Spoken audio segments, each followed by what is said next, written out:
friends, welcome to GP சமையல். இன்னைக்கு இந்த வீடியோல என்ன பார்க்க போறோம்னா சிக்கன் வெள்ளை குருமாவும் அதுக்கு அடிஷனலா பூரி எப்படி செய்யலாம்னு சொல்லிட்டு பார்க்கலாம். அதுக்கு தேவையான பொருள் என்னன்னா ஒரு தேங்காய், 5 தக்காளி, கருவேப்பிலை, கொத்தமல்லி, 5 வெங்காயம், தயிர், மல்லித்தூள், கசகசா, பச்சை மிளகாய், இஞ்சி பூண்டு பேஸ்ட், எலுமிச்சைப்பழம், சர்க்கரை, கடல் பாசி கொஞ்சம், கிராம்பு, அன்னாச்சிப்பூ, ஏலக்காய், சோம்பு, பட்டை, தயிர் ஒரு 1/2 கப் எடுத்துக்கோங்க, முந்திரி, நெய், அப்புறம் 1 கிலோ சிக்கன், அப்புறம் ஒரு 1/2 கிலோ வாங்க முதல்ல பூரிக்கு மாவு பிசைஞ்சு வச்சுக்கலாம். முதல்ல சுடு தண்ணி போட்டுக்கலாம். அது கூட ஒரு 2 டேபிள் ஸ்பூன் நெய் ஆட் பண்ணிக்கோங்க. நெய் ஆட் பண்ணிக்கலாம். நெய் கொஞ்சோண்டு கரைஞ்சி லைட்டாக சூடானோடனே அடுப்பு ஆஃப் பண்ணிக்கலாம்.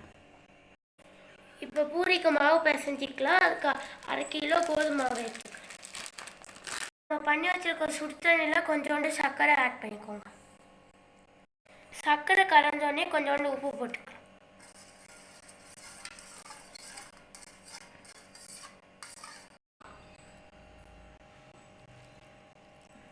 கொஞ்சோண்டு ஊற்றி மிக்ஸ் பண்ணிக்கலாம்.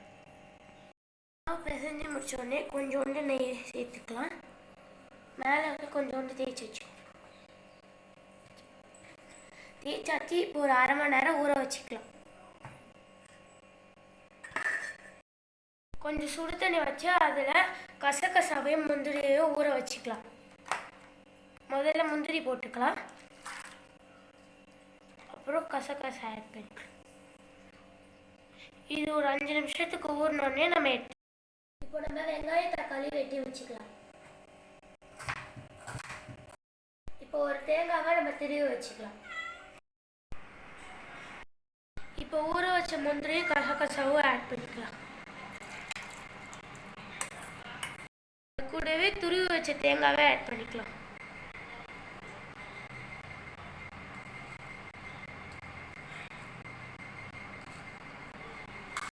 கூட கொஞ்சம் பச்சை மிளகாவை ஆட் பண்ணிக்கலாம்.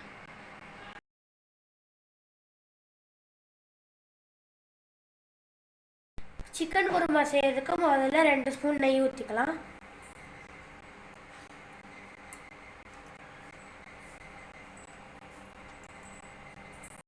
அப்புறம் கொஞ்சோண்டு எண்ணெய் ஊற்றிக்கலாம். எண்ணெய் சூடானோடனே கடற்பாசி, கிராம்பு, அன்னாச்சிப்பூ, பட்டை, சோம்பு, ஏலக்காய் போட்டுக்கலாம்.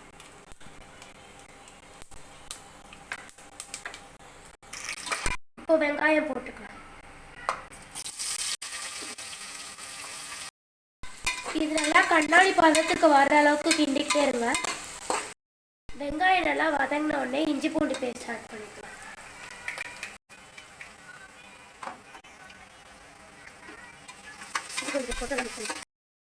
இப்போ தக்காளி ஆட் பண்ணிக்கலாம்.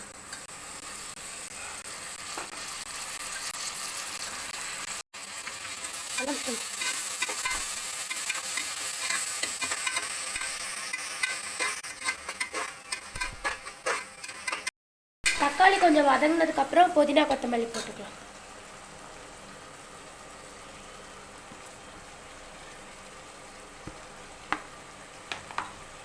நல்லா கிண்டிக்கலாம்.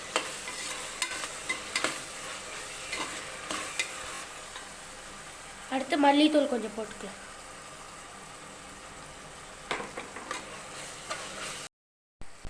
உப்பு உங்களுக்கு தேவையான அளவு பார்த்து போட்டுக்கோங்க. எங்களுக்கு தேவையான அளவுக்கு போடுறோம்.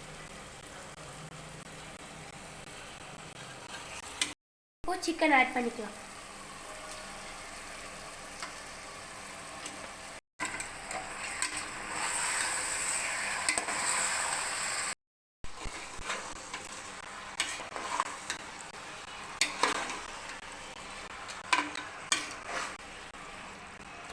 சிக்கன் சேர்த்ததுக்கு அப்புறம் கொஞ்சோண்டு தயிர் சேர்த்துக்கலாம்.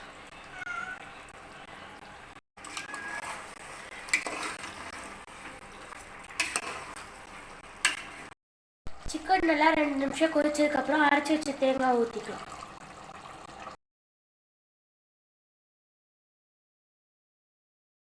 நமக்கு தேவையான அளவு தண்ணி ஊற்றிக்கலாம்.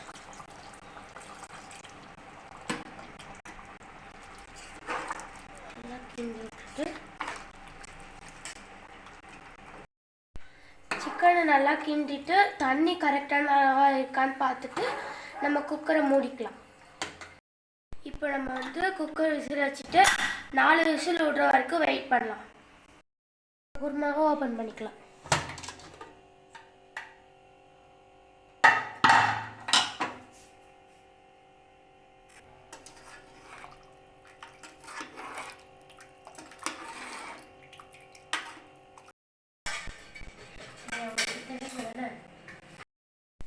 சிக்கன் வெள்ளை குருமாவும் பூரியும் ரெடி ஆயிடுச்சு.